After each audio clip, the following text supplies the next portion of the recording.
అదే RTV app వార్తల్ని క్షణాల్లో చదివే అవకాశం ఉంటుంది. ఒక న్యూస్ పేపర్, ఒక టెలివిజన్ ఛానల్ మీ చేతుల్లో ఎప్పుడూ ఉంటాయి. ఎన్నికల ముందు ఎన్నో హామీలు ఇచ్చాం. ఆ హామీల్లో భాగంగా ఇసుక కూడా ఉచిత ఇసుక అమలు చేస్తామని చెప్పి చంద్రబాబు నాయుడు కానీ ఇప్పుడున్న డిప్యూటీ సీఎం పవన్ కళ్యాణ్ కానీ ఎన్నో హామీలు ఇచ్చారు. హామీలనే నెరవేర్చట్లేదు, మాకు అన్యాయం జరుగుతుందని చెప్పి భవన నిర్మాణ కార్మికులు మరియు వామపక్ష నేతలు అయితే ఇవాళ ఆందోళన చేస్తున్నారు విశాఖ జీవీఎంసీ గాంధీ విగ్రహం వద్ద. మనతో పాటు ఈ నాయకులు ఉన్నారు. సార్ చెప్పండి, ఏం చెప్తారు? ఈరోజు ఇసుక కొందామంటే దొరక్క విశాఖ జిల్లాలో దాదాపు 50,000 మంది భవన నిర్మాణ కార్మిక ఉపాధి కోల్పోయారండి. నిర్మాణాలు ఆగిపోయాయి, బిల్డింగ్స్ ఆగిపోయాయి, ఇతర వ్యాపారాలు ఈరోజు నష్టపోతూ ఉన్నాయి కేవలం ఇసుక దొరకపోవడం వల్ల. ఇసుక ధర కూడా చాలా తీవ్రంగా ఉంది. ఈ ప్రభుత్వం వచ్చేటప్పటికీ టన్ను ఇసుక ధర 1,070 రూపాయలు ఉంటే ఈరోజు అది 2,000 నుంచి 2,300 రూపాయలు, 2,300 రూపాయలు ఈరోజు అమ్ముతూ ఉన్నారు. అలాగే 2.5 యూనిట్లు ఉంటే ఇసుక ఈరోజు అది 2.5 యూనిట్లు ఉంటే ఇసుక 12,000 ఉంటే ఇప్పుడు 22,000 అయింది. ఒక సిమెంట్ బస్తా ధర 3,370 రూపాయలు ఉంటే ఇసుక బస్తా ధర 350 రూపాయలు ఉంది. అంటే ఇసుక తాలూకా రేటు తీవ్రతకి మనకు అర్థపడుతూ ఉంది. ఆ ఇసుక కూడా దొరకడం లేదు, కొందరు దొరకడం లేదు. ఈ చంద్రబాబు నాయుడు గారు కానీ లేకపోతే పవన్ కళ్యాణ్ గారు కానీ ఎన్నిక ముందు ఏం చెప్పారండి? మాకు అధికారం ఇవ్వండి, ఉచిత ఇసుక ఇస్తాం, ప్రజల ఇళ్ల ధరకి సరఫరా చేయిస్తాం, అలాగే మాఫియా ఇసుక మాఫియాని భూస్థాపితం చేస్తాం, అరికడతామని చెప్పిన ఇళ్ళ మీద హామీ ఇచ్చారు. కానీ జరిగిందంటే ఈరోజు పెనం మీద నుంచి పొయ్యిలో పడినట్టు అయింది ప్రభుత్వ పరిస్థితి. కొందామంటే ఇసుక దొరకడం లేదు, ఇది పరిస్థితి. కాబట్టి ఇటువంటి నేపథ్యంలో చంద్రబాబు గారు ఇచ్చిన మాట ప్రకారంగా ఉచిత ఇసుక అమలు చేయాలి. పవన్ కళ్యాణ్ గారు కూడా మీరు లడ్డూ చుట్టూ తిరగకుండా ప్రజల కోసం పట్టించుకోండి. మీరు ఇచ్చిన హామీ ప్రకారంగా మీరు ఏం చెప్పారు? ఉచిత ఇసుక, ఇంటికి సరఫరా, భూస్థాపితం చేస్తాం మాఫియాని చెప్పని. ఈరోజు ఆ మాఫియా అనేది పెట్టరైపోతూ ఉంది. గవర్నమెంట్ చెప్తా ఉంది మేము ఆన్లైన్ సిస్టమ్ ద్వారా ఇసుని సరఫరా చేస్తాం బ్రహ్మాండంగా అని చెప్పని. ఆన్లైన్ ఎవరు తీసుకుంటారండి? మాఫియా రాత్రి మాఫియా ఆన్లైన్ బుకింగ్ చేసుకుంటారు, ప్రజలకు అందట్లేదు. విశాఖపట్నం ఉన్నటువంటి భీములు కానీ అగనపూడి కానీ స్టాక్ యార్డ్లని పూర్తిగా లేదు. కాబట్టి మీరు కళ్ళు తెరిచి మీ పద్ధతి మార్చుకొని ఇచ్చిన హామీ ప్రకారంగా ఉచిత ఇసుక వెంటనే అమలు చేయించండి, అలాగే సరఫరా చేయించండి, మాఫియాను అరికట్టండి. మీరు ఇచ్చిన హామీ నిలబెట్టుకోకపోతే ఖచ్చితంగా మీరు కూడా గత ప్రభుత్వంలో మోసం చేసిన అవుతారు, మీకు కూడా సరైన గుణపాఠం చెప్పదని హెచ్చరిస్తున్నాం. చెప్పండి, ఇసుక విషయంలో ఏం చెప్తారు మీరు? ఉచిత ఇసుక హామీ పథకాన్ని వెంటనే అమలు చేయమని ప్రధానంగా మేము డిమాండ్ చేస్తూ ఉన్నాం. ఈరోజు చంద్రబాబు నాయుడు గారు, పవన్ కళ్యాణ్ గారు మొత్తంగా మమ్మల్ని గెలిపించండి, మేము ఉచిత ఇసుక హామీని అమలు చేస్తామని, అలాగే బోర్డుని పునరుద్ధరిస్తామని చెప్పడం జరిగింది. ఈ రెండూ కూడా ఇప్పుడు కనిపించట్లేదు. ఉచిత ఇసుక అనే పదానికి అర్థం మార్చేసి ఇవాళ మొత్తంగా అవినీతిమయమైంది. 1,175 రూపాయలు ఉన్న ఒక టన్ను ఇసుక ఈరోజు 2,000 నుండి 2,300 వరకు పలుకుతూ ఉంది. దీనిలో అవినీతి తిమింగలాలు ఉన్నాయి, అలాగే ఆ మాఫియా ఉంది. ఆ మాఫియాని నివారించి ఇసుకని ఉచిత ఇసుకని అందజేయాలనేసి ఫస్ట్గా మేము డిమాండ్ చేస్తూ ఉన్నాం. అలాగే మీరు ఇచ్చినటువంటి హామీ అమలు చేయకపోతే మేము ఆందోళనకి పూనుకుంటామనేసి మీకు తెలియజేస్తా ఉన్నాం. అమ్మా చెప్పండి, ఏం చెప్తారు ఇసుక కోసం?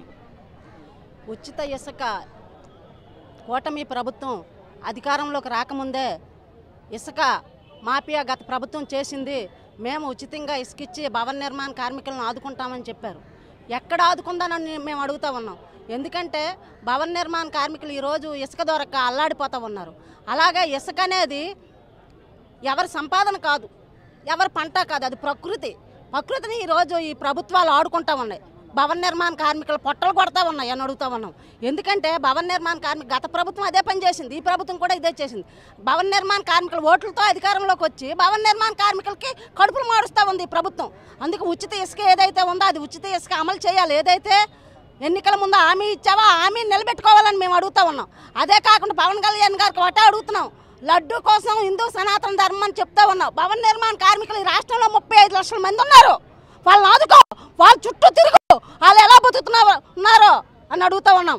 ఇది చెప్పండి, ఏం చెప్తారు మీరు? ఇప్పుడు గత ప్రభుత్వం కన్నా మెరుగైన పాలన అందిస్తానని, మాది మంచి ప్రభుత్వం అని మీరు చెప్తున్నారే. ఇసుక చేరవేత 1,075కి వస్తే ఇప్పుడు 2,200, 2,300 అయితే మీ ప్రభుత్వం మంచి ప్రభుత్వం అని ఎలా చెప్తారు? అలాగే మీరు జూలై 7వ తేదీన ఇసుక పాలసీ తీసుకొచ్చారు. ఉచితంగా ఇసుక ఇస్తాం, గవర్నమెంట్కి ఎవరు డబ్బులు చెల్లించక్కర్లేదు అని చెప్పారు. ఇప్పుడు దాని స్థానంలో ఇసుక మాఫియా రంగంలోకి దిగింది. మీరు అది అర్థం చేసుకోండి. ఇసుక విధానం అనేది జీవో తీసుకొచ్చారు, మంచిదే. మరి ఆ జీవో అమలు చేయటం లేదు. జీవో అమలు ఇప్పుడు ఏంటంటే నదుల్లో నీరు వచ్చేసింది, ఏం చేయాలి? మరి ఇసుక ఆ ఒరిస్సాలో నదులు లేవా? ఒరిస్సా నుంచి ఇసుక రావడం లేదా? ఒరిస్సా నుంచి ఇసుక వస్తున్నప్పుడు ఇక్కడ ఎందుకు రాదు? అందుకని ఇసుక పాలసీని అమలు చేసేటటువంటి పద్ధతిలో ఈ ప్రభుత్వానికి చిత్తశుద్ధి లేదు. వెంటనే ఇసుక ఉచితంగా ఇస్తే 33 రకాల వృత్తులు వాళ్ళు బ్రతుకుతారు. ఒక భవన నిర్మాణ రంగం అని అంటే తవ్వేవాడి దగ్గర నుంచి పెయింటర్ వరకు, వెల్డర్ వరకు ఈరోజు అందరూ ఖాళీగా ఉన్నారు. నెలకి 4 రోజులు, 5 రోజులు, 6 రోజులు కూలి పని చేసుకుంటే ఆ కుటుంబాలు ఎలా గడుస్తాయి? అప్పుల పాలైపోయారు. ఉచిత ఇసుక వస్తుందనగానే భవన నిర్మాణ కార్మికులందరూ పండుగ చేసుకున్నారు, మా కూలి పనులు దొరుకుతాయని. ఇప్పుడు నిర్మాణాలు ఆగిపోయాయి, కూలి పనులు లేవు. అందుకనే ఈ ప్రభుత్వం కళ్ళు తెరిచి ఇసుక ఏదైతే ఉందో ఆ విధానాన్ని సవరించి ప్రజలందరికీ చేరవేతకి గత ప్రభుత్వం కన్నా తక్కువ అంటే గత ప్రభుత్వం 1070కి ఇస్తే మీరు 500కే ఇవ్వాలి, 600కే ఇవ్వాలి టన్ను. మరి ఏది 2000 అయితే 3000 అయితే మీరు గత ప్రభుత్వం కన్నా మంచిదని మీరు ఎలా అనిపించుకుంటారు? మీరు అనిపించుకోండి. అనిపించుకోవాలంటే ఇసుక ఉచితంగా ఇవ్వాలి. ఆ ఉచిత ఇసుక అనేది చేరవేతకి 1070 రూపాయలకు లోపే మీరు ఉండేటట్టుగా చూడాలని చెప్పేసి సిపిఎం పార్టీ డిమాండ్ చేస్తున్నాం. కార్మిక మంత్రి ఒక మాట చెప్పారు, సంక్షేమ బోర్డు అమలు చేస్తాం, నా తొలి సంతకం భవన నిర్మాణ కార్మికుల కోసమే అని చెప్పారు.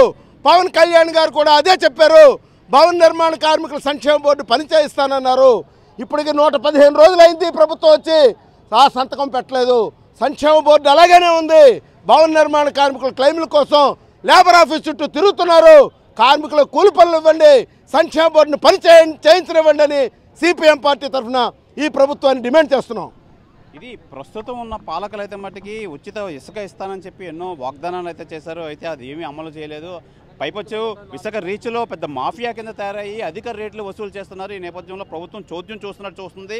ఇప్పటికైనా ప్రభుత్వం అధికారులు కానీ ప్రభుత్వ నాయకులు కానీ కళ్ళు తెరిచి మాకు న్యాయం చేయాలి, న్యాయం చేయకపోతే రానున్న రోజుల్లో ఈ ఆందోళన మరింత ఉధృతం చేస్తారని చెప్పి కమ్యూనిస్ట్ పార్టీలు కానీ ఈ భవన నిర్మాణ కార్మికులు కానీ అయితే తెలియజేస్తున్నారు.